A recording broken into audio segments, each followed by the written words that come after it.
Welcome to the MasterYourMix podcast, helping engineers, producers, and artists create professional recordings and mixes, even from home. I'm your host, Mike and Davina. Let's get started.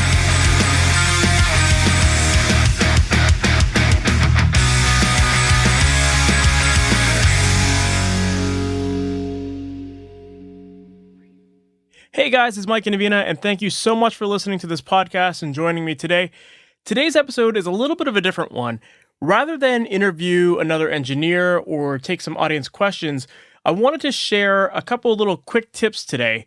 I thought that I always share a lot of information on my mailing list, but I don't really do it too much on the podcast and give you tutorials and all that kind of stuff. So I'm trying out something here. Well, let's see if it works and if you guys like this. And if you want to hear more episodes like this, make sure to let me know. Send me an email after this podcast and send it to info@masteryourmix.com. Let me know what you think of this style of episode. But basically what I want to talk about today is the concept of having a workflow. A workflow is one of the most important things that you can add to your mixes or add to your mixing process in order to make everything run a lot smoother.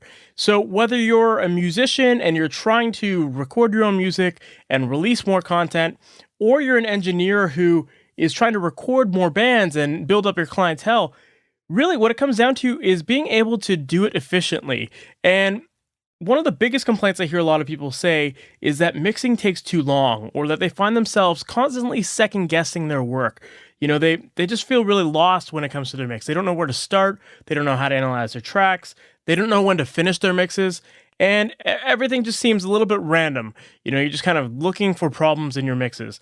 And that is actually a major problem when it comes to mixing, is that too many people look at their mix and they just search for problems. They're hunting for problems. And the problem with that is that it causes you to second guess yourself. If you're constantly trying to find something wrong, you're going to fool yourself into thinking there's something wrong. And you're going to constantly be working at trying to make things sound different just for the sake of sounding different. And that's not going to help you at all. You're going to find yourself taking a lot longer to finish your mixes. You're probably going to undo a lot of really great work. And you're just not going to feel confident all the way through. So in this episode, I want to talk about getting a solid workflow down, because it really is a major part of the puzzle. And if you're trying to release more music for yourself and get it out to the masses and win over new fans and get those tours and labels and shows, you need to be able to work fast, and you need to get content out on a regular basis. And you can't just be sitting on mixes. And likewise, if you're an engineer who's trying to work with clients and impress clients, you can't be taking too long to get the clients their files, because they're going to start to feel like you're not confident in your work. They're going to start to get annoyed because they want to release their music as fast as possible as well. So really, getting a solid workflow down is an important part to working faster and producing better results. So what do I mean by workflow? Well, simply what I'm referring to is having a process that you repeat in every single mix. And you don't stray from that process. It's a checklist of doing the exact same things, covering the exact same points in every single mix in a specific order. Now, the reason for this is because it's going to help you keep much more organized. It's going to help you keep focused. And by having some sort of way of keeping track of your progress throughout a mix, you're going to know when you've gone through all the important steps and when you're done your mix. So I'm going to share with you the 6 steps that I use in every single mix that I work on. And you can apply this same workflow to your own mixes if you want, or you can apply your own. At the end of the day, it really doesn't matter what workflow you have, as long as you're consistent. So you might want to change the order of some of these things, but that's fine. As long as you can identify that you've laid out a certain group of steps and you do that consistently in every mix. So the 6 steps that I follow in every single mix are as follows. Step 1 is organization. Step 2 is when I do all of my routing. Step 3 is when I get a rough balance for the mix.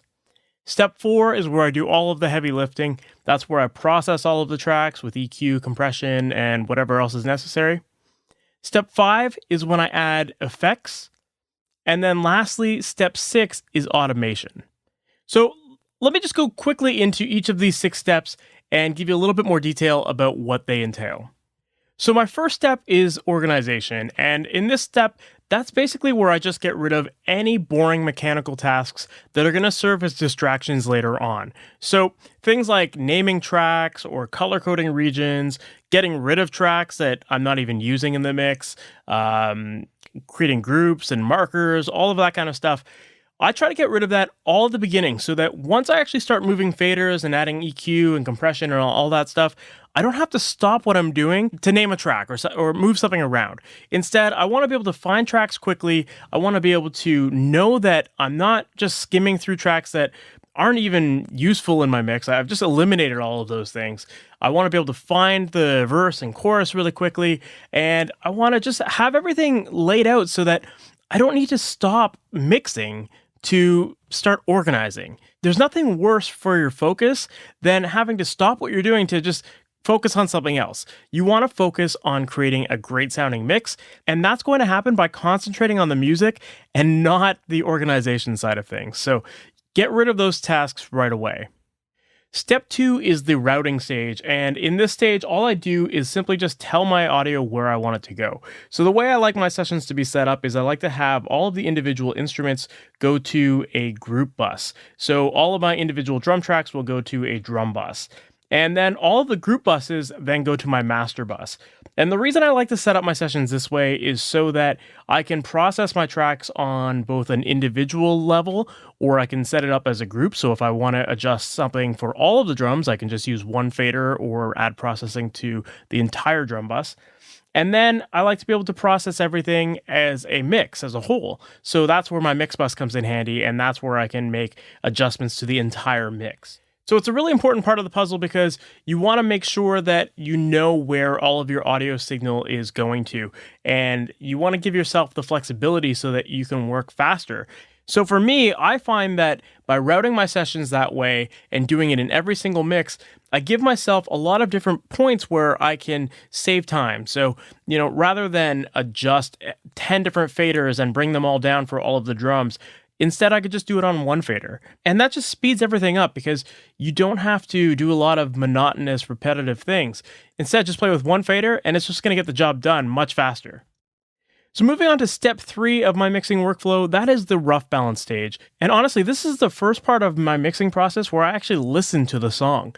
In the organization stage, I might just quickly hit play to see if a certain track is a guitar track or if it's playing a verse roll or a chorus roll, and I'll organize my sessions based on that.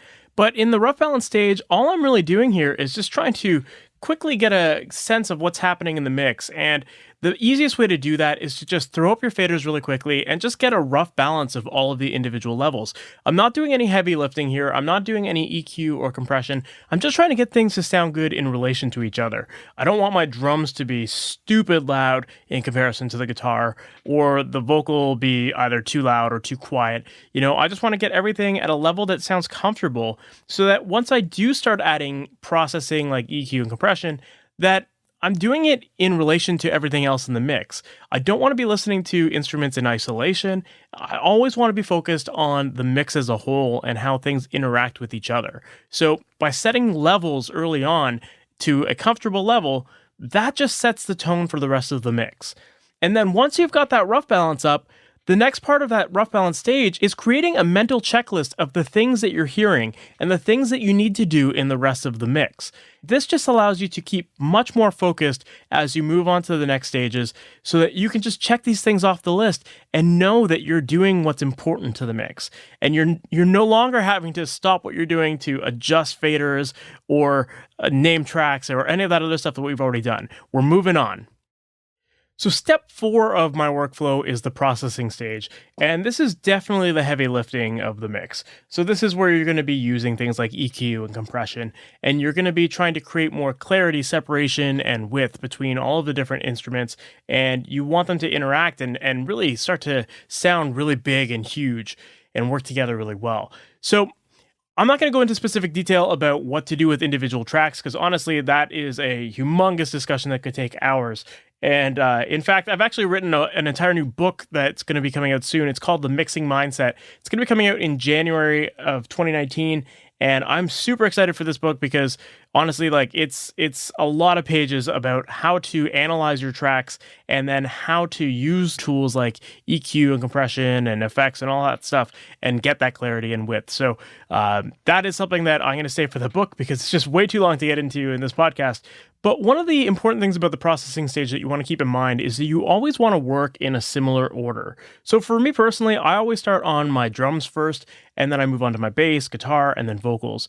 And since you already have an idea of what you want your mix to sound like, and you've thought about it in the rough balance stage, it allows you to work in a specific order and to keep that end goal in mind.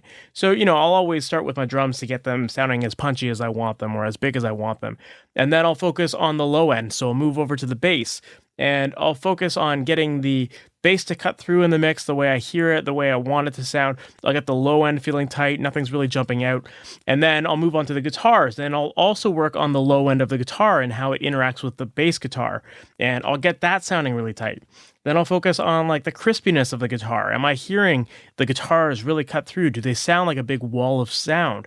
And are they giving me that heavy rock mix that I want? And then after I figured that out, I then work on my vocals and I try to get those sitting on top of the mix in a way that feels comfortable and that the vocals sound in your face, but they have that intimacy at the same time, and that I'm really getting the emotion of the vocal out. And one thing that I should mention about this processing stage is that I work on the instruments dry. I don't add reverb and delay and all that kind of stuff at this stage because I want to hear how all of the tracks interact with each other as is. I want to make sure that I don't have frequencies that are masking each other. I want to make sure that I've got that clarity and separation happening at the most basic level so that when I add effects in the next stage, I can identify if something is sounding muddy because of the effects that I'm adding or if it's in my actual recordings.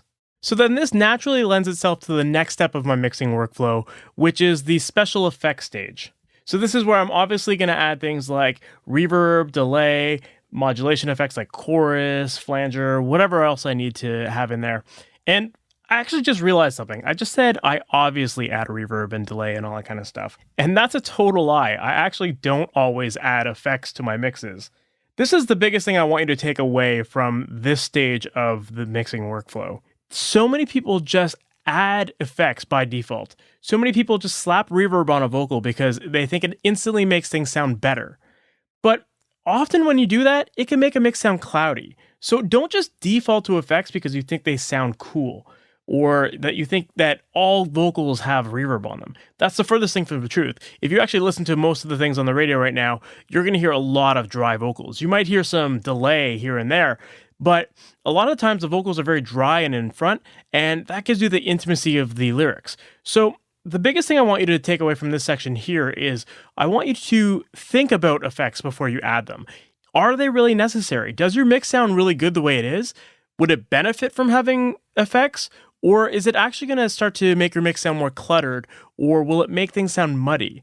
So choose your effects wisely and make sure that when you add them, they're not taking away from the meaning of the song. They're not getting in the way of the message behind the lyrics, because the biggest thing you want to create when it comes to mixing is you want to create an emotional attachment to the song. And if the listener is distracted by all sorts of weird effects that just seem out of place, then they're not going to feel that connection. So make sure that you're doing it to serve the purpose of the song. And this takes me to the final stage of my mixing workflow, which is the automation stage. And if you're not familiar with automation, it's basically when you program changes to happen inside of the mix with things like volume, panning, plugins, sends, all sorts of stuff. And there are two main purposes for using automation. The first is to use it in order to help create clarity and pockets within the mix for the key instruments to be showcased. So think of a guitar solo.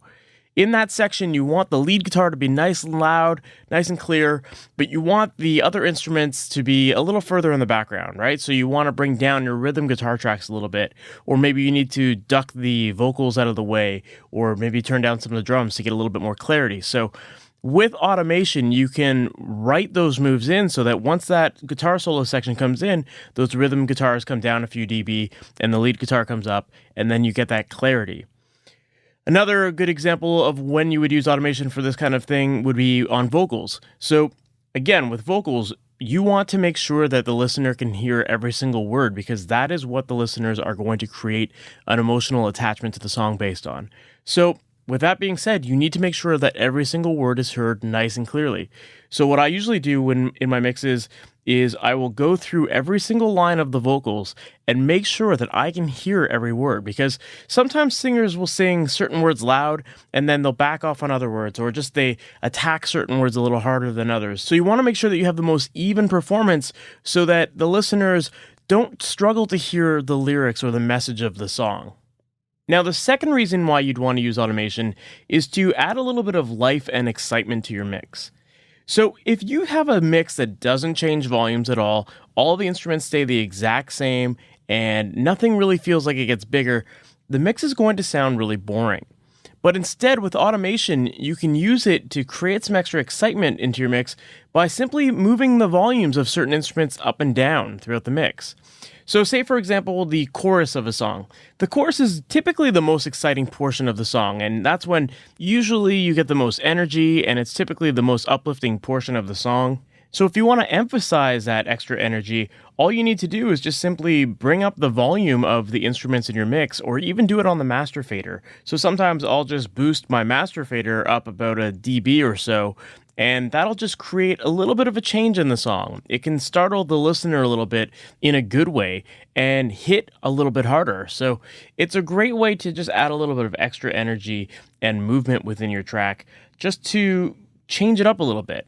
Now, I'm not saying just go randomly adjusting the volumes of different instruments, but think about it strategically. Think about what sections in the song could use a little bit of an extra lift, or which instruments could be highlighted a little bit harder. So maybe there's a cool guitar effect that you want to bring out in the back of the mix.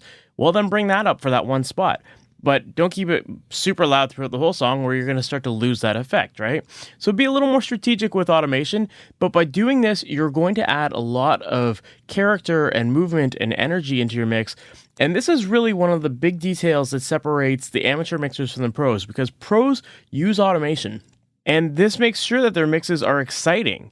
And that's what this is all about, right? You want your mix to be exciting, and you want it to highlight the important elements of the song, and you want the listener to create that emotional attachment to the song. So take advantage of automation and use it strategically to help you and to add a lot more energy and excitement to your mixes.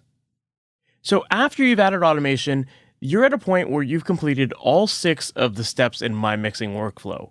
So we've organized our session, we've done all the routing, we've got our rough balance, we've processed the tracks to get clarity and separation in them, we've added some special effects, and then we've used automation to add some extra energy. Now, at this point, everything should be sounding really, really good, and you shouldn't need to do anything more because you've done all of the important steps and you've been ensuring that your mix sounds great along the way. Now, at this point, you may just want to take a step back and just take that 1,000-foot view of your song and listen to the song one more time as a fan, and just see if anything is jumping out at you. Usually, if something's jumping out at you at this point, it could just be a leveling thing. So you might have to make some small adjustments with the levels. But at this point, your mix should be done and you can call it a day. Do not start going back into your mix and reprocessing all of your tracks, because this is usually where a lot of people make the mistake of they go back into their mix, they start reprocessing everything, they start re-EQing everything, and they just totally mess with the overall balance of all of the tracks. And now all the tracks just need to be shaped differently, and they're just undoing all of their work. So don't do that. Instead, at this point, just hit the bounce button or print it in your session and send it off to your client and see what they think. And that will give you much more indication of whether or not you need to go back into the mix to make any other changes. But by now, you should have an amazing sounding mix that you're happy with, and I would not go back into reprocessing it because it's just going to really mess with your head. So, guys, this is really important. Have a workflow that you use in every single mix. By doing this, it's going to make your mixes much, much more organized. You're going to work much faster, and you're going to feel more confident along the way, knowing that you're taking the right steps. And you're not going to feel scatterbrained by feeling like you need to do a million things at once. Just break it down into small chunks and follow them in a specific order, and this will help you get your mix done much easier.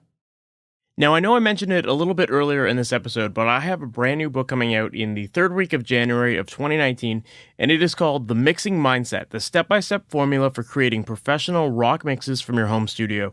And inside of this book, we go into much more detail about the importance of a workflow, and I walk you through the entire process in depth, and we go from beginning to end on how to set up your sessions, how to analyze the tracks once you've got them in your session.